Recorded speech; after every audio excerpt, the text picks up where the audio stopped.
नमस्कार प्यारे साथियों, कैसे हो आप सभी। मैं हूं योगेश और आप सभी देख रहे हैं योगेश लर्निंग एकेडमी का YouTube channel. Yogesh learning academy के यूट्यूब चैनल पर आप सभी का फिर से स्वागत है, हार्दिक अभिनंदन है प्यारे दोस्तों। प्यारे साथियों, हम बात कर रहे हैं एडवांस मैथ्स की और ये चैप्टर का नाम है हमारे नंबर सिस्टम। दोस्तों आज ये जो पार्ट रहने वाला है पार्ट नंबर 4 है, अर्थात चौथी वीडियो है नंबर सिस्टम की। इससे पिछली जो 3 वीडियो हैं उनमें आप लगातार वीडियोस को देख करके डिस्क्रिप्शन में जाकर के उन वीडियो को देख सकते हैं, वहां मैंने इसका लिंक दिया हुआ है। और या फिर आप सीधा मेरे चैनल पर सर्च करेंगे तब भी आपको दोस्तों ये वीडियो नजर आएंगी नंबर सिस्टम के नाम से। बहुत ही शानदार सी ये वीडियो है। तो चलिए आज बात कर लेते हैं कुछ और बेहतरीन से टॉपिक के बारे में। एक नया टॉपिक, एक नया टाइप के क्वेश्चन जैसे कि एग्जाम में लगातार पूछे जाते हैं, उनके बारे में चर्चा कर रहे हैं। तो चलिए बात करते हैं पहले क्वेश्चन की। तो आपको दोस्तों सामने स्क्रीन पर एक क्वेश्चन नजर आएगा। क्वेश्चन में क्या लिखा हुआ है वो देख लीजिए। क्वेश्चन में लिखा हुआ है 6480। कह रहा 6480 के कुल कितने गुणनखंड किए जा सकते हैं। कुल गुणनखंड यानी फैक्टर, कुल फैक्टर बताने हैं। इसके कुल फैक्टर कितने होंगे ये आपको बताना है। एक शानदार सा ट्रिक इसके लिए मैं आपके सामने लेकर के आया हूं। क्या वो ट्रिक रहने वाला है, आप अच्छी तरह देखिए भाई। सबसे पहले तो आप इसके फैक्टर कर लीजिए। फैक्टर तो आपको करने ही होंगे। फैक्टर कैसे करते हैं देखिए। 6480 ये लिखा हुआ है। अगर मैं यहां दोस्तों 2 का टेबल पढ़ता हूं तो 2 से क्या होगा देखिए, 2 तिया 6, 3 बार ये जाएगा।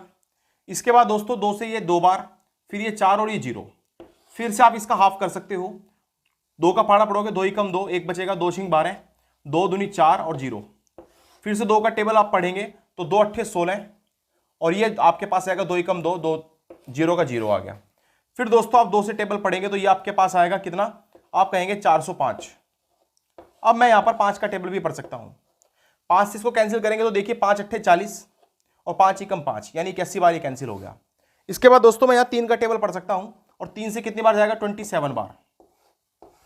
फिर दोस्तों मैं अगर 3 का टेबल फिर से पढ़ता हूं तो ये 9 बार जाएगा और फिर 3 का टेबल पढ़ेंगे तो ये 3 बार जाएगा और 3 के टेबल से फिर ये दोस्तों 3 ही कम 3 यानी 1 बार। कुल मिलाकर के ये हमारे पास आ जाने वाला है। टोटल अगर फैक्टर देखें तो कितने होंगे ये फैक्टर आप देख लीजिए।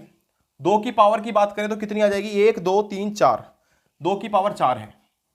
उसके बाद 3 क्रम से देखना है, पहले 2 फिर 3 फिर 5 इस टाइप से, और सारे के सारे प्राइम फैक्टर होने चाहिए। तो 3 की पावर कितनी है, मैक्सिमम 4। तो 3 की पावर 4 आप यहां पे नोट कर लीजिए। इसके अलावा 5 के फैक्टर भी देख लीजिए। 5 की पावर कितनी है, 1, 5 की पावर 1।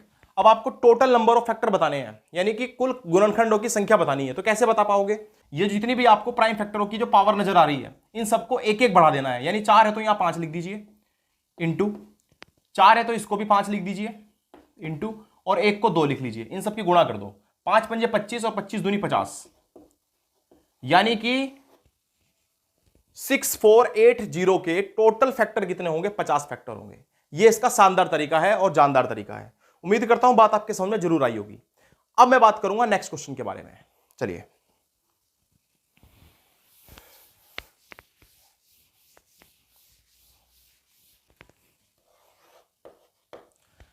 दोस्तों बात करते हैं अगले क्वेश्चन के बारे में। अगला क्वेश्चन देख लीजिए क्या कहता है। लिखा हुआ है 1800 के सम गुणनखंड कितने होंगे, यानी इवन फैक्टर बताने हैं। 1800 के जो आपको बताने हैं वो हैं इवन फैक्टर, मतलब इवन फैक्टरों की संख्या बतानी है। जो सम संख्याएं होती है उनका फैक्टर बताने हैं कितने होंगे टोटल। इसके लिए भी दोस्तों एक शानदार ट्रिक है। इससे पिछला जो आपने देखा था उसमें मैंने टोटल गुणनखंड बताए थे, टोटल फैक्टर बताए थे कितने होते हैं। अब दोस्तों मैं आपको बताने वाला हूं सम संख्याओं के गुणनखंड कितने होंगे, उसकी संख्या कैसे चेक करेंगे। आपको सबसे पहले वही इसके जो है गुणनखंड कर देने हैं। तो 1800 के जैसे आप गुणनखंड करेंगे तो आपके पास 2 से कैंसिल करते हो तो ये 900 आ जाएगा। फिर 2 से कैंसिल करते हो तो ये 450 आ जाएगा। अब दोस्तों अगर आप इसको 5 से कैंसिल करते हो तो देखिए 5 नहीं 45 यानी 90 आ जाएगा। फिर आप इसको 5 से कैंसिल करते हो तो कितनी बार जाएगा, 5 से ये 18 बार चला जाएगा। अब आप यहाँ 3 का टेबल पढ़ोगे तो 3 से ये दोस्तों 9 बार चला जाएगा। 3 से ये आपके पास 6 बार चला जाएगा और फिर 3 का टेबल पढ़ोगे तो 3 से 2 बार चला जाएगा और 2 से फिर ये 1 बार चला जाएगा। यानी कुल मिलाकर के ये आपके पास फैक्टर जाने वाले हैं। तो देखिए कितने आए।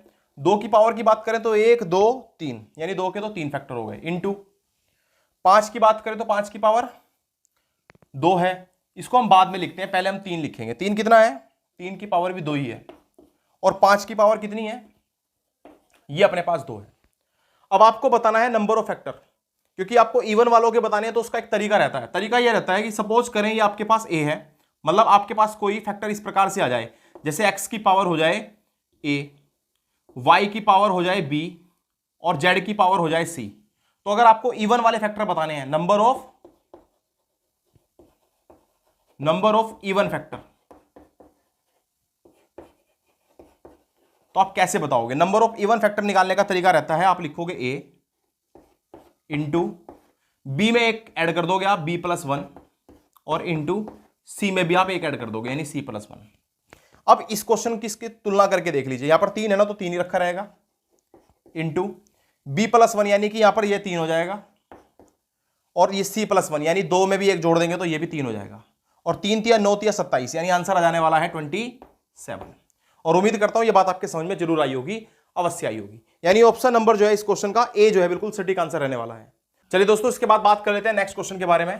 क्वेश्चन नंबर 3 रहेगा आज का। ये क्वेश्चन देख लीजिए क्या लिखा हुआ है। क्वेश्चन में कह रहा है कि भैया 30 की पावर 5 इंटू 24 की पावर 5 24 की पावर 5 कह रहा है मैं अभाज्य गुणनखंडों की संख्या कितनी होगी? अभाज्य गुणनखंडों की संख्या कितनी होगी? बोला find the number of prime factor in the product of 30 की पावर 5 इंटू 24 की पावर 5। कैसे करोगे? बहुत सिंपल काम है भाई। क्या करना है? सबसे पहले इस 30 को अगर हम प्राइम नंबर्स के मल्टीप्लिकेशन के रूप में लिख लें तो कैसे लिखेंगे? हम इसको लिख सकते हैं भाई, देखो कैसे लिख सकते हैं। 30 को लिखने का तरीका रहेगा 2 इंटू 15 को लिखेंगे 5 इंटू 3, और पावर सबकी कितनी कितनी रहेगी? 5, यहां भी 5 और यहां भी 5, बीच में हम इंटू लगा सकते हैं क्योंकि बनेगा फिर भी कितना? ये 30 की पावर 5। इसी तरीके से अगर 24 की बात करें तो इसको लिख सकते हैं 2 इंटू 12 को लिखा जा सकता है 2 इंटू 6 को लिखा जा सकता है 2 इंटू 3, और 3 हमारे पास ऐसे ही, ये लीजिए यहां भी पावर 5, ये भी पावर 5, ये भी पावर 5 और ये भी पावर 5, बीच में मल्टीप्लाई। बस अब आपको टोटल जो है ना जितनी भी ये पावर है वो चेक करनी है कितनी है, सबको जोड़ लेना है। ये 5 है, 5 और 5 10, 5 15 20 25 30 और 35, यानी कि टोटल जो हमारे पास पावर है वो 35 है, और ये 35 ही क्या रहेगा? अभाज्य गुणनखंडों की यहां पर संख्या रहेगी। तो उम्मीद करता हूं ये क्वेश्चन भी आपके समझ में जरूर आया होगा। बहुत ही शानदार और बहुत ही आसान तरीके से हमने समझाने का प्रयास करा है भाई। इसके बाद बात करने वाला हूं क्वेश्चन नंबर 4 के बारे में। तो देख लीजिए क्वेश्चन नंबर 4 क्या कहता है भाई।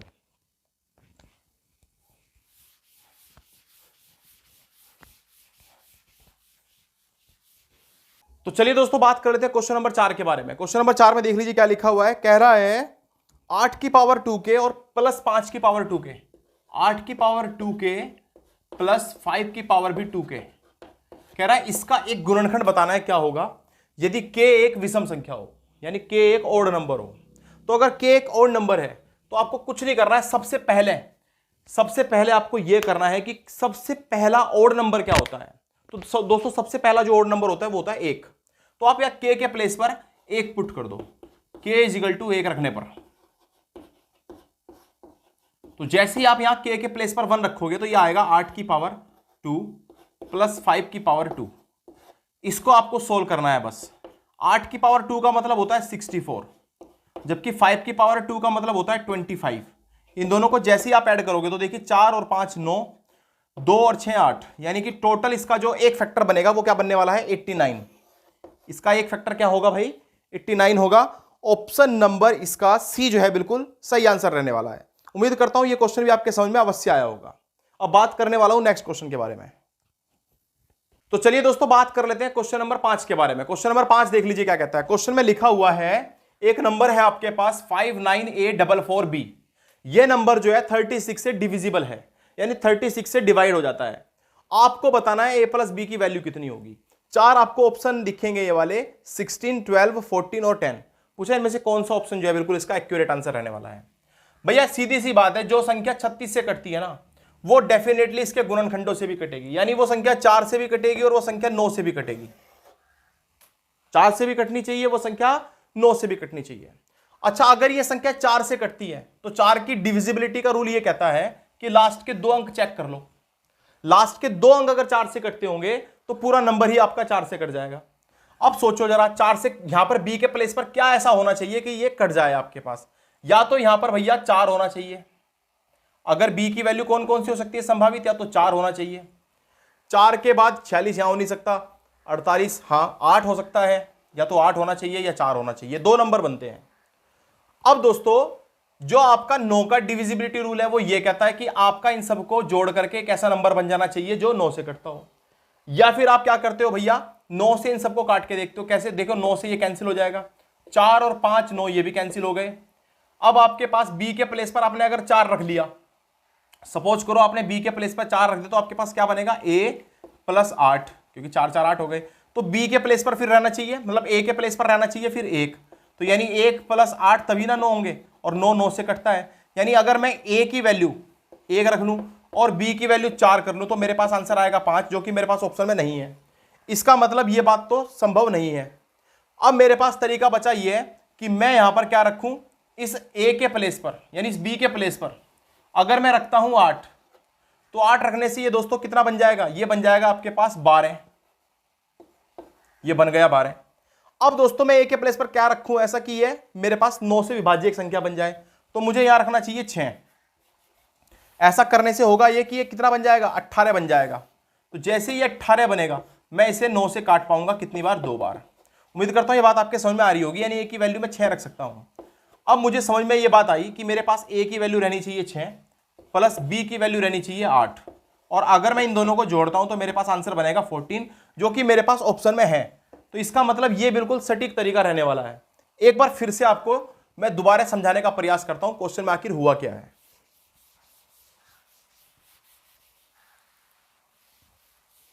क्वेश्चन में हुआ क्या है, आपको एक संख्या दी गई है, संख्या क्या है 59844 और b, ये नंबर दिया गया था भाई। आपको बताना है कि ये नंबर जो है 36 से डिविजिबल है, यानी 36 से कट जाता है। तो आपको बताना है a प्लस बी की वैल्यू कितनी होगी। दोस्तों आप ये जानते हो कि जो संख्या 36 से कटती है वो संख्या 4 से भी कटेगी और 9 से भी कटेगी, यानी कि इसके गुणनखंडों से कटेगी। तो 4 की डिविजिबिलिटी का रूल ये कहता है कि लास्ट के 2 अंक आप काट के देख लो। लास्ट के 2 अंक अगर आप काट के देखोगे तो यहां पर या तो होना चाहिए 44 या यहां पे होना चाहिए 48। ये दोनों ही नंबर किससे कटते हैं, 4 से कटते हैं। मैंने देखा 4 रख करके बात नहीं बन रही है, तो मैंने कितना रखा 8, यानी मेरे पास b की वैल्यू तो आ चुकी है 8, यानी b कितना आ गया है 8, b 8 आ चुका है। अब मैं दोस्तों यहां पर 9 की डिविजिबिलिटी चेक करूंगा। 9 की डिविजिबिलिटी का रूल ये कहता है कि इन सब संख्याओं को जोड़ करके एक ऐसा नंबर बन जाना चाहिए जो 9 से डिविजिबल हो। आप खुद सोचें, छोटा कर लेते हैं, छोटा करने के लिए 9 से काटते चलते हैं, जो संख्या 9 से कटती है। 4 और 5 ये भी 9 से कट गया। अब आपके पास बचा क्या है, आपके पास बचा है a प्लस 4 और प्लस b के प्लेस पर तो आप 8 रखोगे, जैसे ही आपने 8 रखा तो ये 12 हो गया। अब आपको a के प्लेस पर ऐसा नंबर रखना है जिससे कि ये एक ऐसा नंबर बन जाए जोड़ करके ताकि 9 से कट पाए। तो तभी बन सकता है अगर मैं यहां पर 6 रखता हूं, क्योंकि ये 18 बन जाएगा, और 18 जो है वो कट जाता है किससे, 9 से। 2 बार कटता है कि नहीं कटता है। तो आपको पता चल गया कि भैया a की वैल्यू होनी चाहिए 6, बस हमें इन दोनों का योग ही तो बताना है। तो आप जानते हो 8 और 6 कितने होते हैं, 14। तो यह आपके पास आने वाला है सटीक आंसर। अब मैं उम्मीद करता हूं कि आपके क्वेश्चन समझ में जरूर आया होगा, और अब मैं बात करूंगा इसके बाद नेक्स्ट क्वेश्चन के बारे में।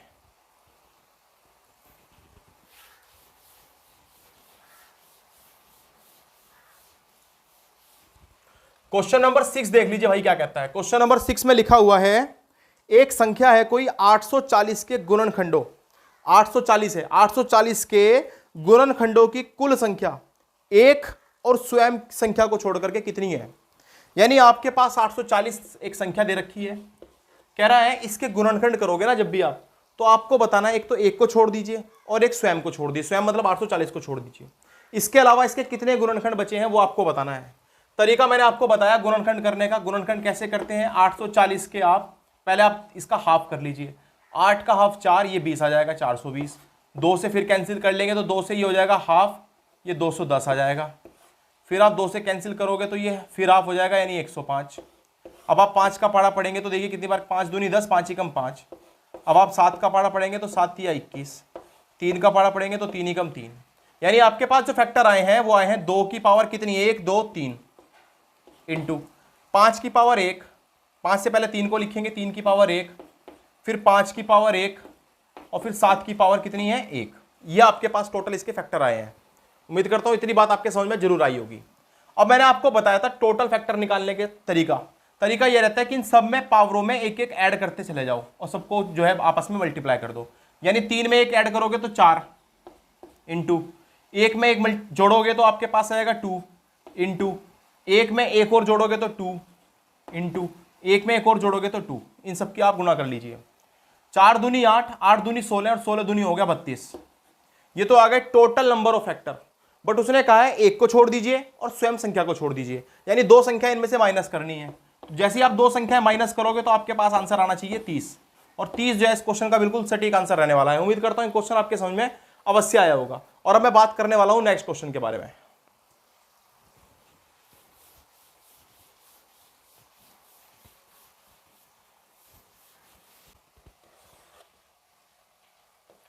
चलिए भाई, क्वेश्चन नंबर 7 देख लीजिए क्या कहता है आज का। क्वेश्चन नंबर 7 भी सेम टू सेम पिछले वाले क्वेश्चन के जैसा है। कह रहा है एक संख्या 720, संख्या क्या दे दी आपको 720। कह रहा है ये 720 है, इसके गुणनखंडों की संख्या बतानी है आपको, एक को छोड़ करके और स्वयं को छोड़ करके। तो एक को और स्वयं को छोड़ देना है, यानी 720 को भी छोड़ना है और एक संख्या को भी छोड़ देना है। तो आपके पास टोटल कितने इसके जो गुणनखंड बनेंगे वो बताना है, फैक्टर, वो भी अभाज्य गुणनखंड। कैसे करोगे? सबसे पहले तो आप इसके फैक्टर कर लोगे। 720 के फैक्टर करने के लिए आप 2 से टेबल से डिवाइड कीजिए तो इसका हाफ हो जाएगा, यानी 360। फिर आप 2 से फिर भाग देंगे तो इसका हाफ हो जाएगा, यानी 180। 2 से भाग देते चले जाइए तो ये आपके पास इसका भी हाफ हो जाएगा, यानी 90। 2 से भाग फिर देंगे तो ये 45। अब 2 का टेबल यहां नहीं चलेगा, मैं 5 का टेबल पढ़ता हूं। तो 5 निम होते हैं 45। अब मैं 3 का पहाड़ा पढ़ता हूं, 3 तिया 9 और फिर 3 एकम 3। अब दोस्तों आपको क्या करना है, सारे फैक्टर लिख लेने हैं। 1 2 3 4, 2 की पावर कितनी रहेगी मैक्सिमम 4 इंटू 3 की बात करें तो 3 की पावर मैक्सिमम रहेगी 2 इंटू 5 की बात करें तो 5 की पावर रहेगी 1। अब आप क्या करेंगे इसके बाद, मैंने आपको बताया इन सबको एक एक बढ़ा करके आप मल्टीप्लाई कर दीजिए। 4 में 1 जोड़ेंगे तो कितना हो जाएगा 5 इंटू 2 में 1 जोड़ेंगे तो 3 और 1 में 1 जोड़ेंगे तो आपके पास 2। इन सब की गुणा कर दीजिए। 5 तिया 15, 15 दूनी 30, यानी 30 आएगा। और मैंने आपको बताया है 2 संख्याएं छोड़नी है, एक तो 700 भी छोड़ना है और एक नंबर छोड़ना है। तो टोटल आप 2 माइनस करोगे तो आपके पास कितना आ जाएगा, टोटल गुणनखंड आ गए 28। उम्मीद करता हूं ये क्वेश्चन भी आपके समझ में जरूर आया होगा। तो चलिए दोस्तों, नेक्स्ट वीडियो में नेक्स्ट टॉपिक के बारे में बात कर रहे होंगे। नेक्स्ट बढ़िया सी वीडियो लेकर के आपके सामने फिर से उपस्थित होंगे। तब तक के लिए हमें इजाजत दीजिए। आप इसी प्रकार से लगन से पढ़ते रहिए, आपकी जो मंजिल है वो जरूर आपको मिलेगी। चलिए दोस्तों, धन्यवाद आज के लिए।